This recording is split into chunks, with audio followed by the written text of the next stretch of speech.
that at least one of the hindrances has come along and knocked you off your meditation.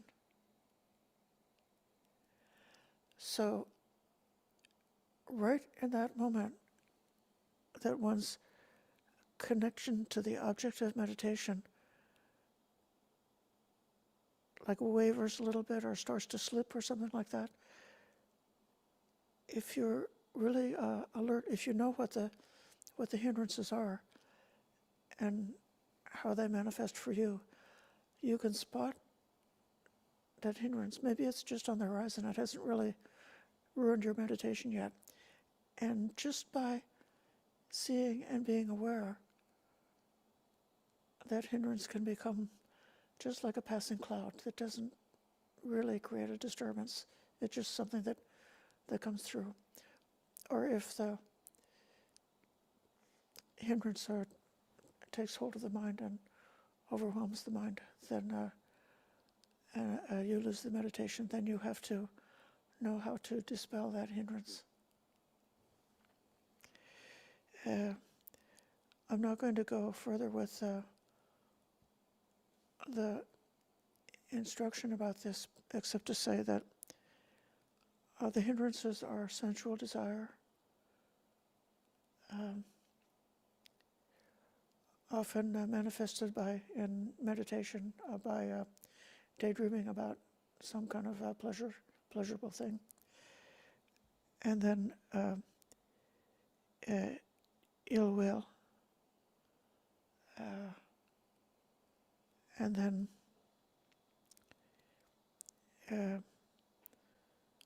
sloth and torpor, sleepiness, boredom, dullness. That's the third hindrance. And then the fourth hindrance is restlessness and worry. Or it could be restlessness, there could be remorse.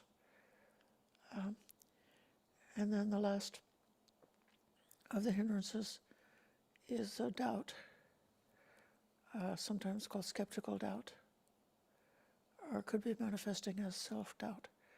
So what I'm going to suggest is, as we go into the meditation part of this evening, just to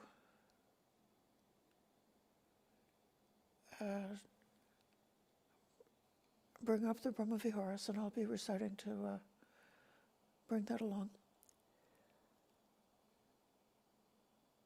And then notice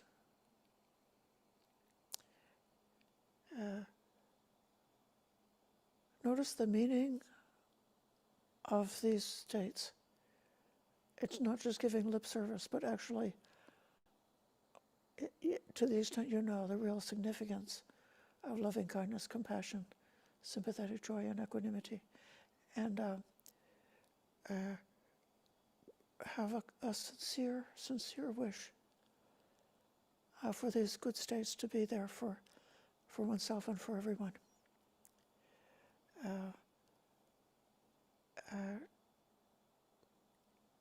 And with that sincerity, then if some feeling comes along, you're aware, you're just noticing that.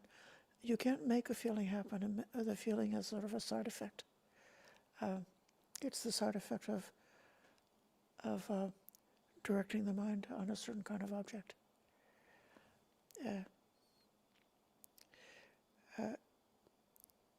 If your connection to the divine abidings wavers,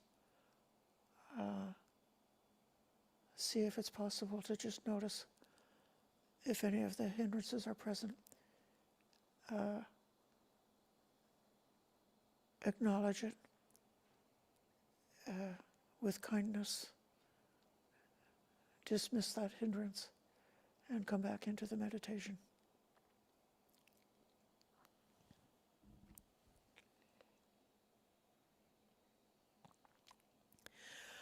Coming to an upright and balanced posture.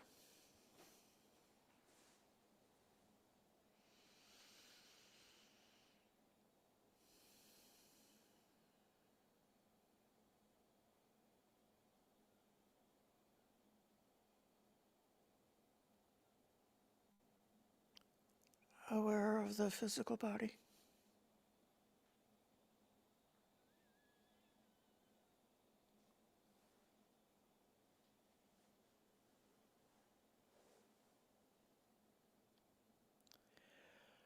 aware of the posture of the body, sitting on the seat or the cushion,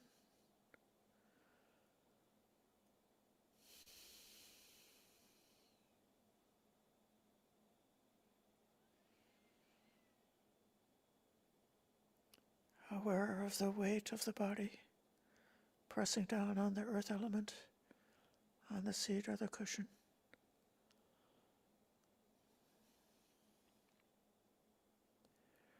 Aware how the feet are connected, how the hands are connected.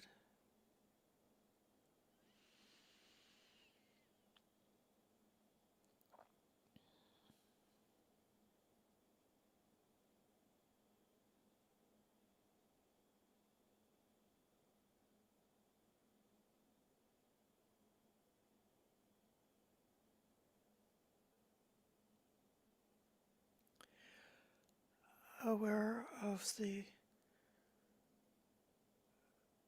sensations in the body, primarily touching sensations.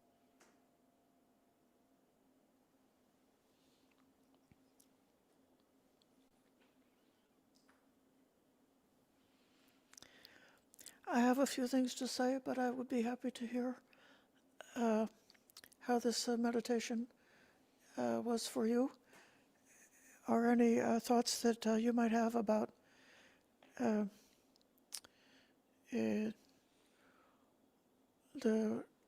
what I tried to suggest for the procedure for this meditation. Looking inside, then looking immediately around, and perhaps I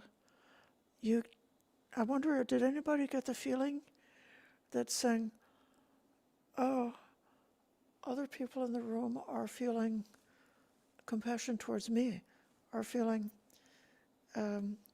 appreciation for me, are feeling equanimity for me," and then sort of getting that vibration before then breaking out from the confines of this space and going to all beings everywhere.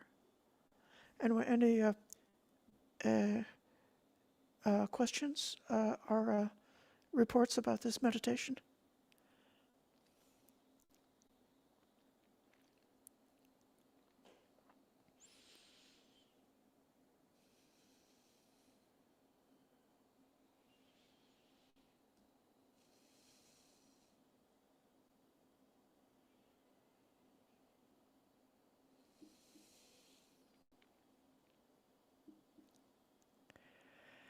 We're blessed here with two of our monastic friends, Nyata and your companion.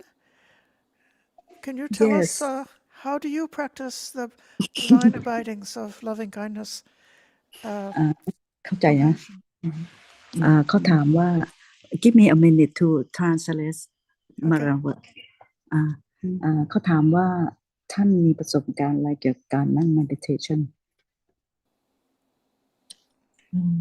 ก็คงจะไม่มีอะไรพิเศษแล้วค่ะก็ปกติก็คือมันให้ความสงบแล้วก็อิ่มในความรู้สึกที่ว่าได้ทำถ้าไม่ได้ทำมันรู้สึกภาวะที่พระอินทรีย์มันก็จะโรลงมาแต่ว่าถ้าเวลาปฏิบัติขึ้นไปเรื่อยๆมันก็จะดีขึ้นไปเรื่อยๆเนี่ยแล้วก็สามารถจะตัดกิเลสเราค่อยๆตัดไปเรื่อยๆนิดๆหน่อยๆก็ยังช่วย This is a Bhikkhuni Janatri ท่านบวชมากี่ปีแล้วนะ9 ปี58 ปี58นะ She been in Bhikkhuni about 8 years. She share about meditation. She said it's the thing that she got to do for get the peaceful mind. And someday if she didn't do it, feel missing. So it's we can say maybe in addicted, but just for to get the point of observe the peacefulness in inner herself. Thank you so much. Thank you, Venerable. Thank you for being with us today.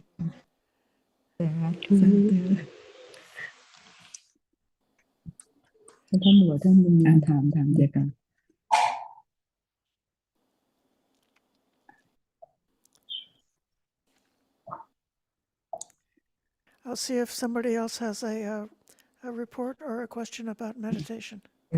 ให้เข้าใจคนอื่นมั้ง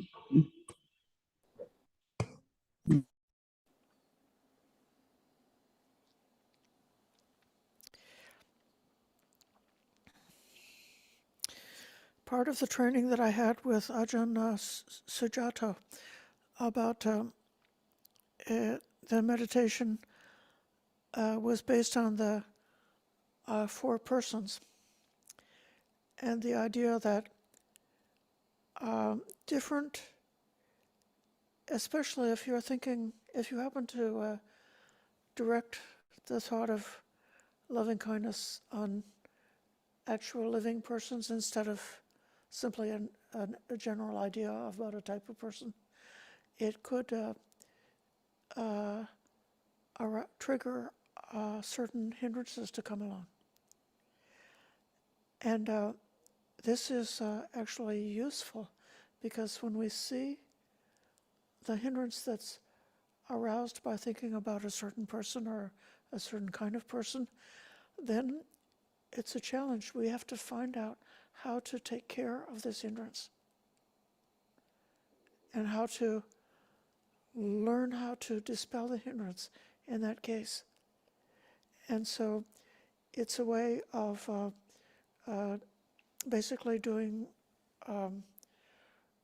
the push-ups or the pull-ups to strengthen the meditation and to get some skills going. And so then later on, after having challenged oneself, then if the hindrance arises, you've got well-developed skills in how to take care of it.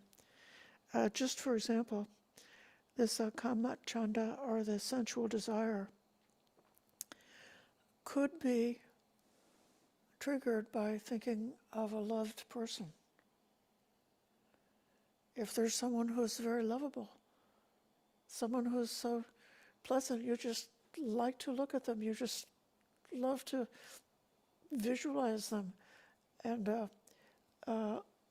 that can cause just like a sensual desire for the pleasantness of having a connection with that a lovable person, or could be your lovable pet or somebody in your life. And then one has to overcome that desire. Or you could say, with the loved person, this is a sort of the negative side of it, is you want them to love you back. And so the feeling you have towards a beloved person has got a certain instability in it. And the particular meditation that what Bhante suggests is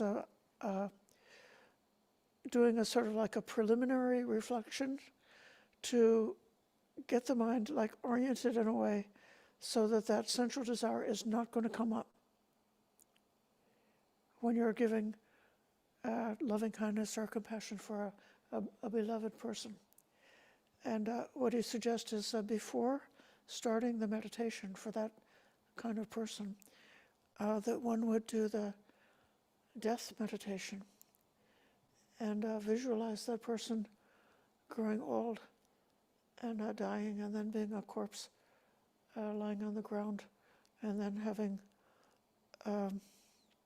worms crawling in and out of them, and then having the different wild animals eating them, and then being just a dried up skeleton with a little bit of sinews keeping it connected, and then being just some bones scattered around here and there, and then being turned into dust. Visualize the person who's lovable to you, knowing that they're temporary, they're going to die, and that contemplation is so powerful that whatever craving you have for that person is broken off by doing that contemplation. And so then one becomes able to extend loving kindness, compassion, sympathetic joy, and equanimity towards that loved person without being disturbed by sensual desire in that connection.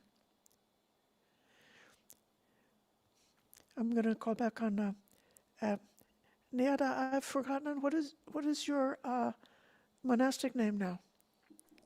Jhana. Okay. Oh, my monastic name. I still use Niyada because I'm still Samanere Sikhamana. I'm Okay. prepared to be ordained. I'm not a Bhikshuni yet, but my companion here is Kanjana. I Okay. mean, my friend away. Very good. I have a question about. I don't know. Am I allowed to ask right now? Yes, you can, but you're going to have to ask one Hurry question up. and then give other people Yes, the chance. yes, ma'am.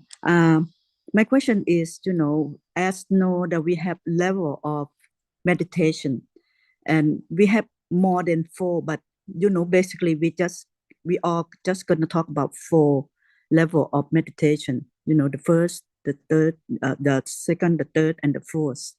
So my question is, did anybody have an experience or can tell the difference between the level? Because so far I have a hard time to tell the difference, or I basically don't know which level I'm at. Uh, well,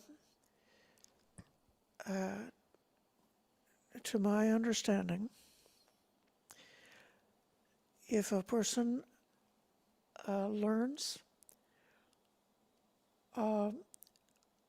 the description that's given in the sutta, and many places in the sutta, hundreds of places, they give the description of the levels in terms of the mind connecting and exploring with the vitakka vichara, but being secluded from the hindrances and having the joy arising from that. And then the second level, that the active thinking process has gone into a stillness, and that the happiness is arising from that, and then the blissful feeling of the first 2 jhanas dropping away and being taken over by tranquility, a kind of a calm happiness, but it doesn't have the excitement of bliss, and feeling that strong tranquility of body and mind, and then finally resolving to a state which is beyond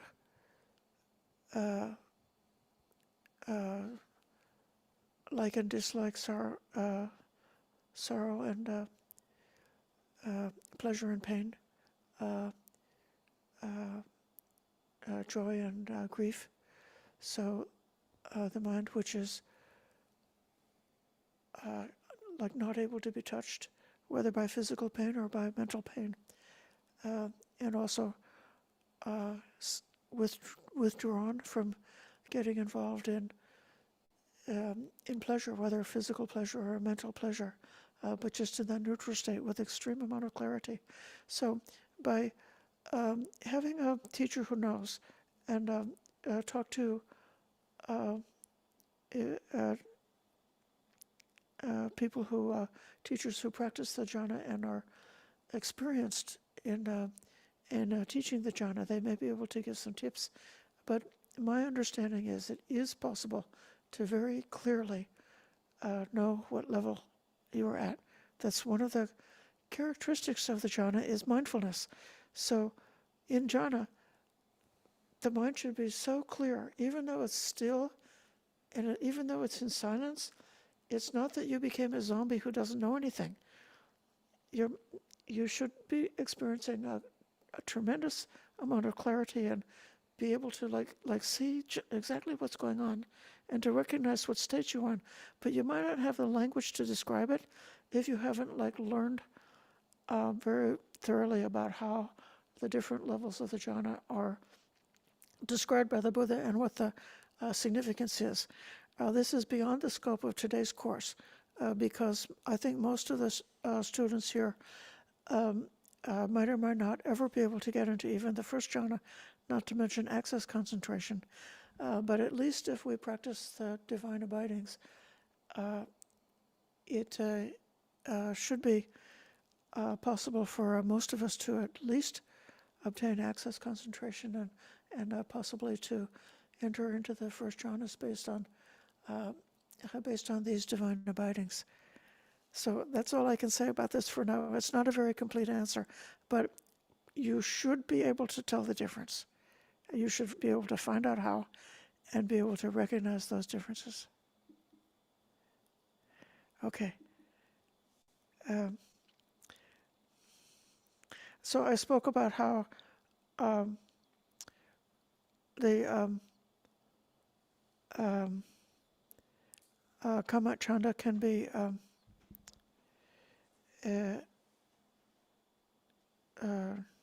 cured with this contemplation of death.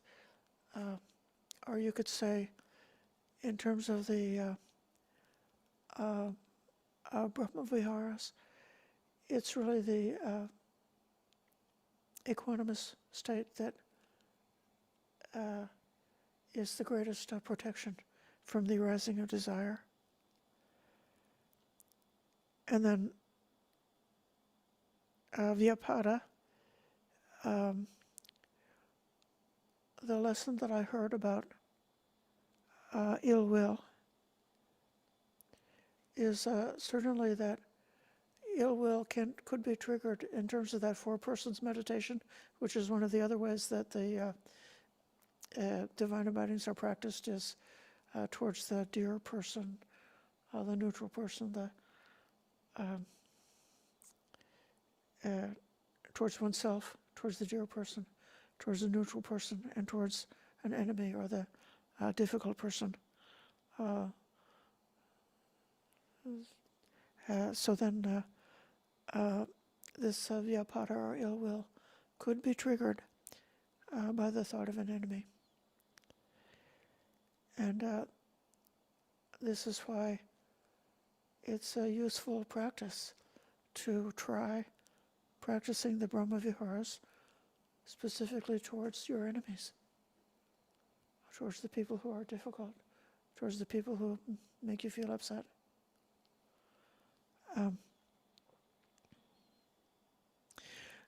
In particular, I'll tell you the tip that I learned from Ajahn Sujato, and that is that, well, it's obvious that ill will is cured by loving kindness. But what is the thing about loving kindness that cures ill will? It's that loving kindness is the same for no matter what kind of, for everyone in all directions, that loving kindness is not making the distinction between this one deserves kindness and this one doesn't deserve kindness, or this one is lovable or that one is hateable, or this person is important to me or that person is not important. And so in that case, the aspect of loving kindness that makes it the most helpful is to that it's universal and not depending on the specific conditions.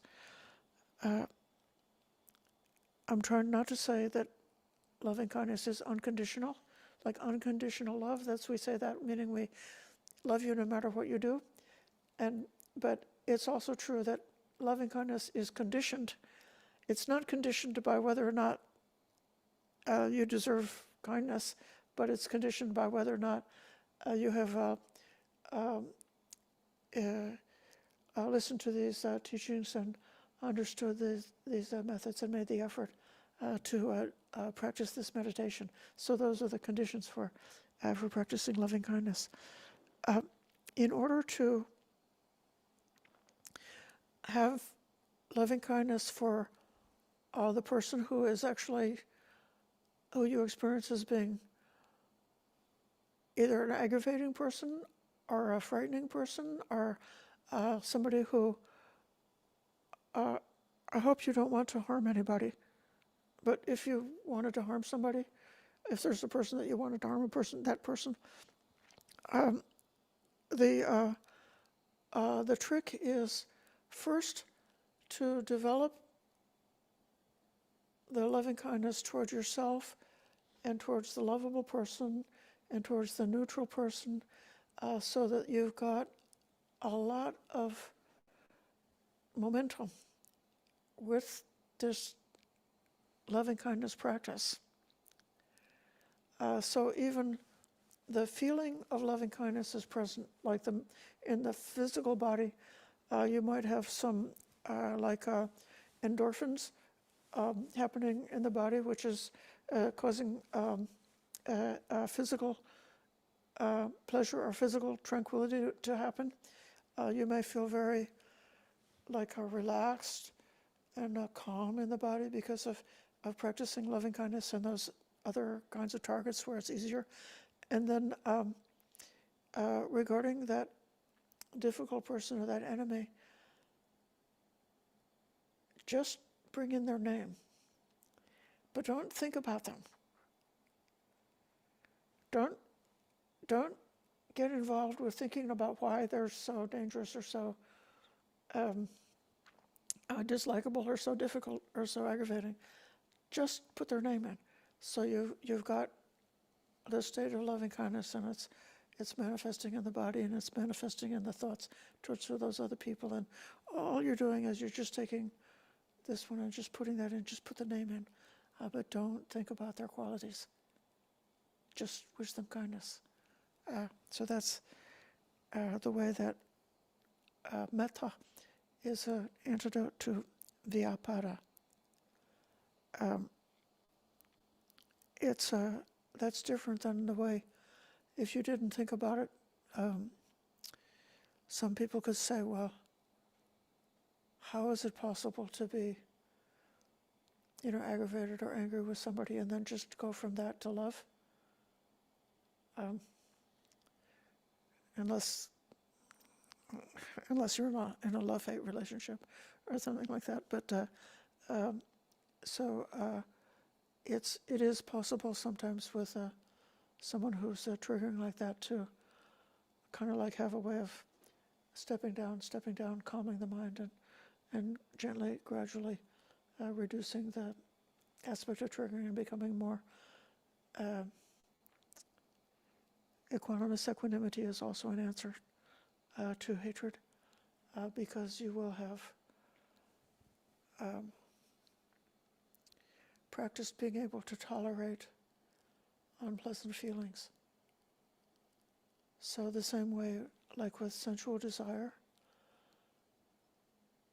you don't get carried away with a pleasant feeling connected to thinking about a dear, lovable person. And with the enemy, you don't get carried away thinking about the unpleasant feeling you have towards them, because you're training the mind to be able to experience the three kinds of feelings without reacting.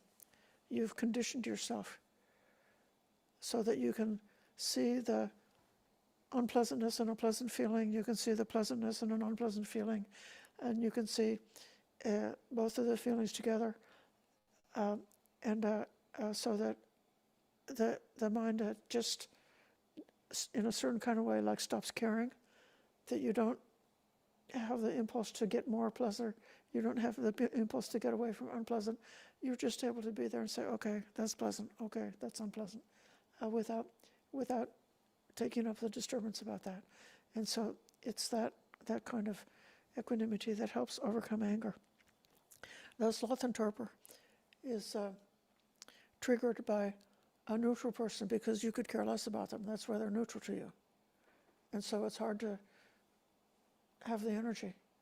So one way of developing that is simply to think about stirring up right energy for that person. Think about the spiritual urgency of this path, how important it is. Another way is that to think that, if you started out with,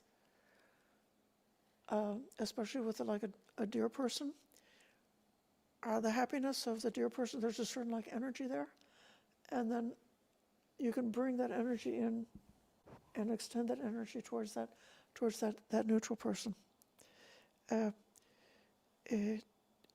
So that's a way that finding out how to overcome sloth and torpor will help you to be able to extend loving kindness towards the neutral person.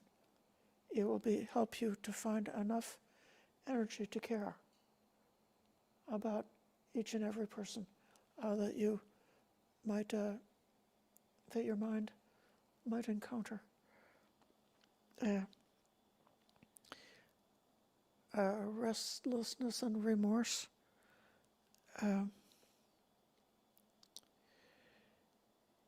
Can have many different causes. I'll particularly focus on somebody may feel very frustrated and disappointed with their own shortcomings. And because of that sense of disappointment or that sense of remorse, or when then that results in not being able to land on the meditation because of having, it's like one part of Udacha Kukucha is if one internalizes the aversion, and it's like having this aversion towards oneself that makes the mind so restless. And so then the practice of karuna, compassion, the practice of forgiveness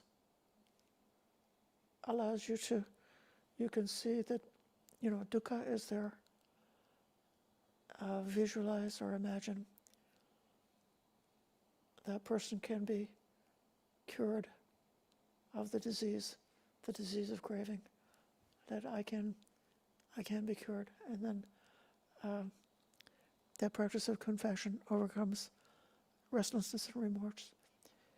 And then this doubt, we talked about this before. People were speaking about self-doubt. That's part of it. Another aspect of doubt, I think a person could become doubtful if they feel disappointed with people, or if they feel disappointed with teachers. If you had a meditation teacher who was presenting as being very spiritual and very accomplished, and was talking in a teaching in a persuasive way, and you were really following their instructions and feeling so much help and strength from following the instructions of a teacher, and then later on you learned that they were involved in some kind of misconduct, and then you think, how can I follow this person?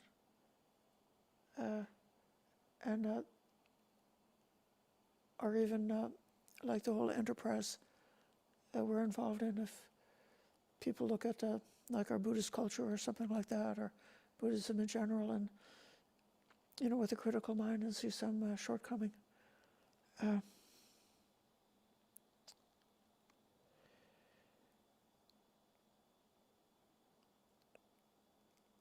I would say that for myself, taking refuge in the Buddha, Dhamma, and Sangha is a really important, for me, part of the practice to overcome doubts and disappointments.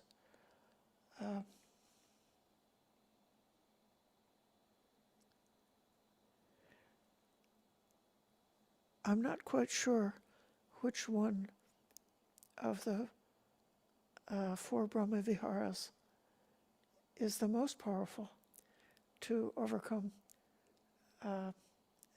skeptical doubt. Is it the loving kindness? Is it compassion? Is it the mudita, the appreciative joy? Is it equanimity? I think I'll say it will be the mudita. It will be the appreciative joy that allows one to see the goodness, in the teaching. And even if some skeptical person could say, oh, that teaching is not true, saying, oh, there's some thing that I find in this chapter that doesn't go with what I found in that chapter, and so I question the whole thing. Or say, oh, I look around and I see Buddhist monks getting involved in politics, and so I'm so upset, so disappointed, I want to give up the whole thing. Or else some teacher, said something that was that made me feel upset and angry, and so then I lost faith. So I'm just going to walk away because I don't like that teacher, so I'm just going to give up on Buddhism. That kind of thinking. So if one is practicing mudita, and then for every single person, including every teacher, even including the great characters from the past, the enlightened arahants, even including the Buddha, just having that thought of appreciation, having that thought of saying, really, like,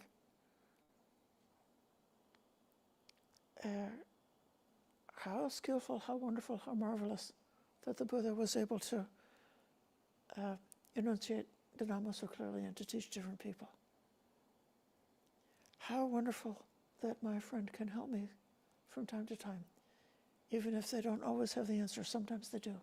And how great that that person is a true friend who cares for me. And then even a person who doesn't have very much wisdom at all, even that person can help us. They can help us because at least we can say, I don't want to do that. And so, oh, thank you. Thank you for that lesson. I appreciate that.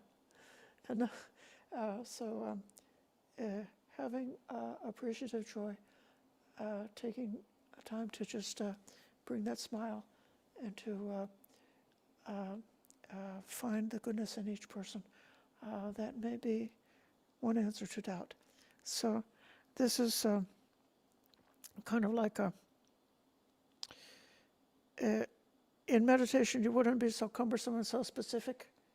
But in life, you might, especially if you were finding any of these hindrances to be especially challenging, like to be the one hindrance that really bothers you a lot, that is really interfering with your meditation practice, then it might be so helpful to try to discover for yourself what kind of part of the divine abidings really takes me away from falling into that negative and destructive pattern of any one of the hindrances or any combination of 2 of the hindrances. I know some students say, I have all of them. I can't say I have one or the other because I have all of them a lot.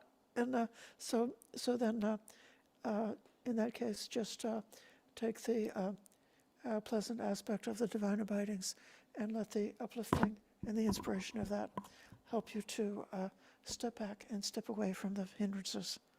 So I gave myself an assignment to give a certain instruction, and I gave that instruction today.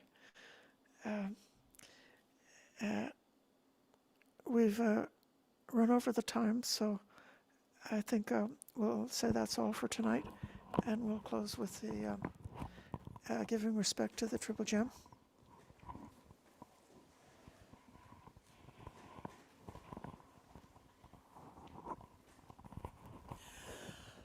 Aram Samba Sambuddha Bhagava Buddhang Bhagavantan Abhivademi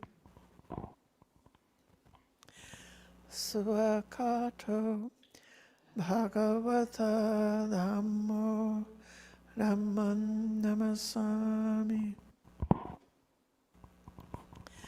Supatipando Bhagavato Savaka Sangham Sangham Namami.